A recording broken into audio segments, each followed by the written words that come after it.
अक्सर होम्योपैथिस्ट का कहना है कि कपूर कई दवाइयों का एडमिट हो, तो इस सूरत में हमें क्या करना चाहिए? क्या इसके साथ कोई और होम्योपैथिक दवा नहीं देनी चाहिए? देखिए जी, ये एंटीडोट तो है ये बहुत सारी दवाइयों का, जिस तरह नक्स का भी बहुत सारी दवाइयों का एंटीडोट है, सल्फर भी बहुत सारी दवाइयों का एंटीडोट है। तो इसका मतलब ये तो नहीं कि हम नक्स नहीं दे सकते, हम सल्फर नहीं दे सकते। इसी तरह कैंसर भी बहुत सारी दवाइयों का एंटीडोट है।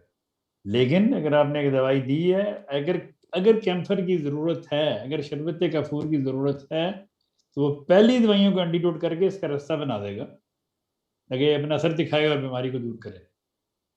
असल एक एक पेशेंट को नज़ला, जुकाम, खांसी, पेट खराब, दस्त लगे हुए हैं, तो आप ये डरेंगे जी कि हमने इसको बुखार की दवाई दी थी, वो उस पर जी एंटीडोट ना कर दे उसको, लेकिन ये दवाई फिर उस बुखार को भी संभालेगी, उसकी सारे इलामात ठीक करेगी, साथ उसके बुखार को भी ठीक करेगी।